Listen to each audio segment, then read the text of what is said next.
How's it going, Slasher fans? My name is Sean, and I just finished the second half of the Scream 5 interview with RadioSilence that was being brought to us by HelloSydney.com. And no, we didn't get a trailer yet, but we got some crazy information. That's what we're going to be talking about here today on What's your favorite scary movie? I told you not to hang up on me.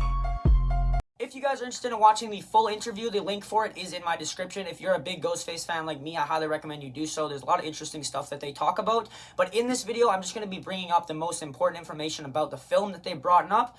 But before I show you guys any clips, I just want to say that the way Tyler talks, the things that he has said, really shows us that they 100% care about the way this film is going to come out and that they really care about Wes Craven's legacy, and they want to make a film that is very reminiscent to the films we've seen but also new to new audiences for them to enjoy.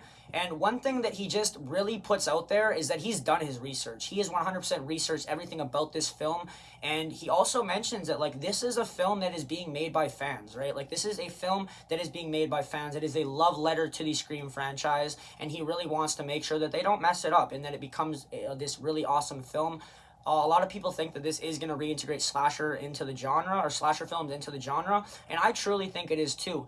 Some things that he's mentioned in this interview is that like the way that they have connected the past films is going to make new audiences kind of want to go back and watch the past films, because like when you see a new movie that comes out and it's titled the fifth film in the franchise, like again, you're not going to want to go and watch that movie because you need to watch four other movies. But in the way that they've done this, where it is technically canon to the other previous franchise, or to the franchise, it's canon to all four films. So but it's also a standalone, and it's unique and new for new viewers to come in, which got unique new characters and stuff like that. But everything that's happened in the previous films happened, and it's still canon. The way that he's mentioned, the way they connect it, like I don't know how they're going to connect it, but I feel like the way they've discussed, Ghostface, the way they don't want to reveal who the killer is, and I highly doubt in this new movie they're going to talk about previous killers. So spoiler warning if you guys haven't seen any of the previous Scream movies, but we all know that in every movie they mention the past killers. In the second movie, the killer is Billy's mom, so we obviously know that the killer was Billy in the first movie. In the third movie, it is Sidney's long-lost brother, and in the fourth movie, it's Jill. And the thing about Jill is both the killers, they mention Billy and Stu. They mention these previous killers, and that is something that I think they're not going to do in this new movie, because again, they want to attract new audiences to this franchise, and because this franchise is uniquely connected to the previous four films, when people go to see this movie, if they were to just mention Billy or mention Jill, Stu, or Billy's mom, they're not gonna want to like go back and watch these movies, because they're okay, I already know who the killer is. And the uniqueness of a Scream film is this mystery, and delving into this mystery and not finding out who the killer is until the very end, and suspecting multiple people. And that's where I really think this film is gonna come unique, because like obviously they're bringing stuff from the old films. They said that there is a ton of Easter eggs in this film, and that they're gonna be bringing a lot of uniqueness, but they are bringing a lot of old aspects from the film, but they're also gonna be bringing a lot of uniqueness to the film. They're taking a little bit of risk. They said some new risk that they think are really going to play out.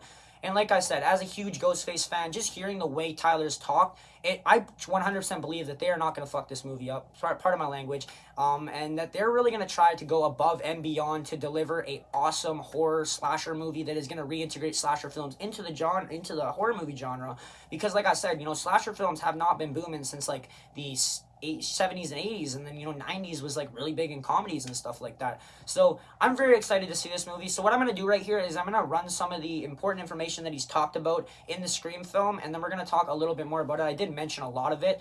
And yeah, I'm going to roll these clips right now. Tell me what you guys think. I want to hear all your thoughts and theories down below. I apologize for the video coming out a little late. I was having some audio issues on my recording device. I still am, and I'm currently actually trying to figure this out with Apple right now, so I can make videos fast, because this is kind of an issue. But anyways, I'm going to roll the clips here. Let me know what you guys think in the comments down below. Are you guys excited for Scream 5? Because I know, oh man, I am ready. I am ready. Give us a trailer.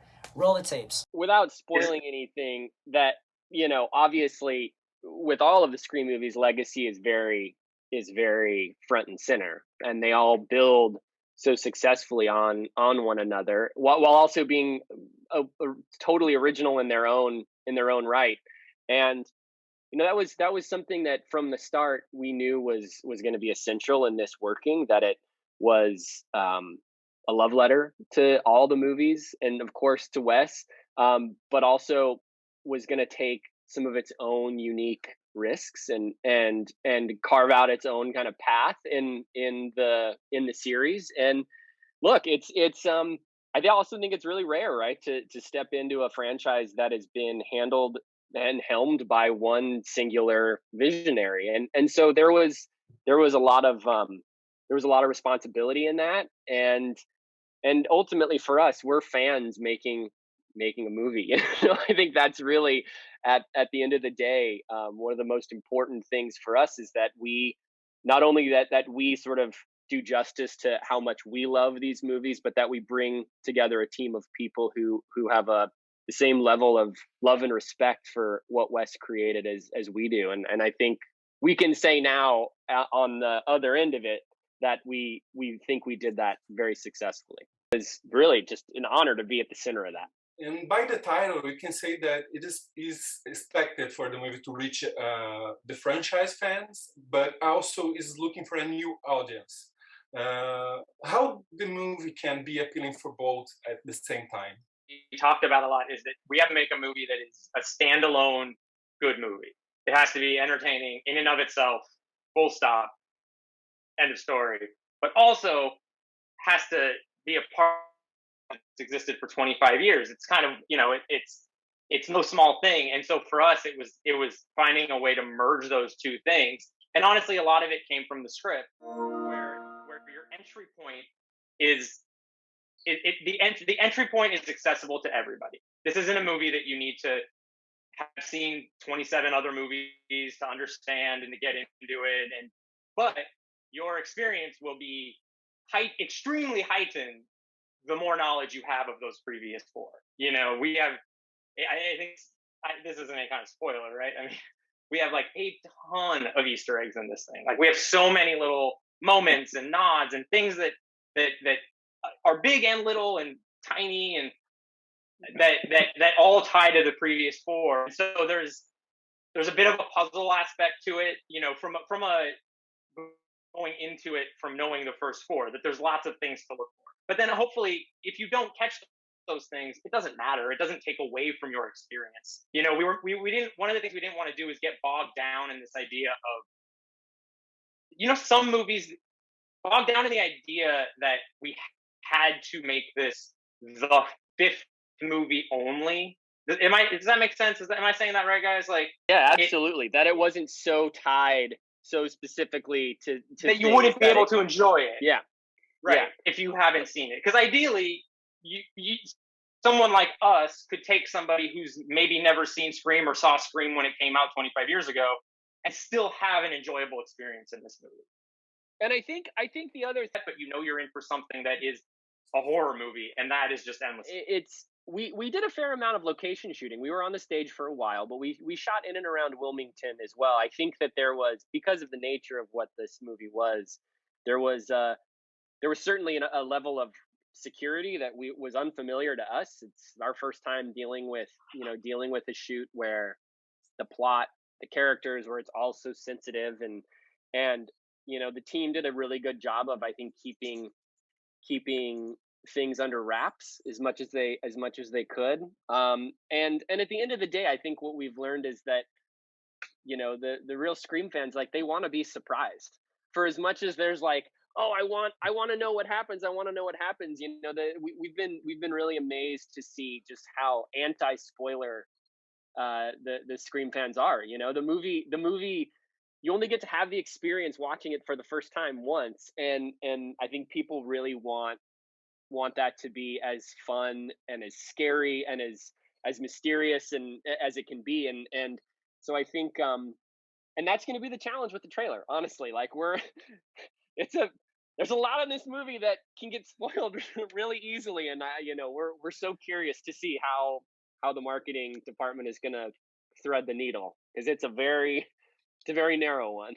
One big thing I want to point out from that interview is that he discussed that there is a lot of Easter eggs in this movie. If you're a hardcore Scream fan, you know that they had a few Easter eggs in the first Scream movie. One of those being they had a Mackenzie Easter egg, and that's basically a callback to Halloween. They also had another Easter egg just with having other horror movies in this movie, like Halloween. It is a horror film within a horror film. I thought that was pretty cool. Another interesting thing to point out is the connection. Like I was saying earlier before I played the clips, the connection that they're going to be bringing in this new film.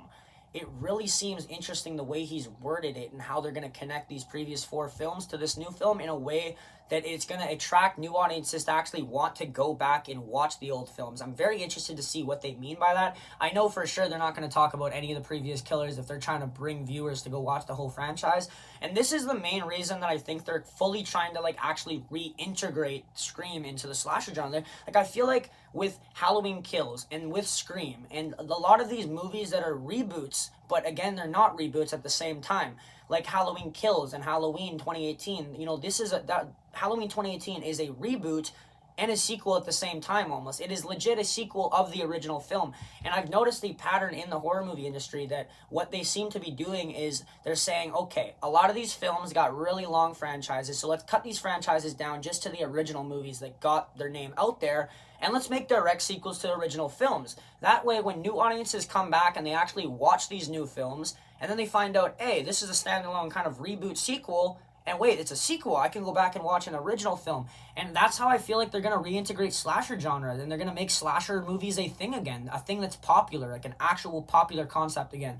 And that is by bringing new fans to watch these reboots and sequels, and then actually going back. Like if they're doing this with Candyman, they're doing this with Halloween, they're now doing this with Scream. And again, I love how Scream is just so unique because they're doing it a little differently, where they're not actually just making it a direct sequel, but they're actually making it a sequel to like all 4 films, but somehow making it have a reboot type of vibe. Like I said, Scream is one of the most unique films in a horror movie, in the horror movie industry, just because like it's almost a parody, but at the same time it's not a parody, and it's its very own horror character. And that's one thing I love, because out of every slasher movie that you go and see, you know, Halloween, Candyman, all these movies, they don't talk about horror movies. But the uniqueness of Scream is that this is a movie about a bunch of teenagers who already know what to expect. They've already seen these horror movies. And there's like this scene that I'm going to pull up right here in the first Scream movie when Sydney's on the phone with Ghostface, and she makes the joke that horror movies, she doesn't watch them because it's always some big-breasted girl that runs up the stairs when she should be running out the front of the house. And then she legit does that exact same thing that she is making fun of with Ghostface on the phone. What's your favorite scary movie? Oh, come on, you know I don't watch that shit. Why not? Too scared? No, it's just, what's the point? They're all the same. Some stupid killer stalking some big-breasted girl who can't act, who's always running up the stairs when she should be going out the front door. It's insulting.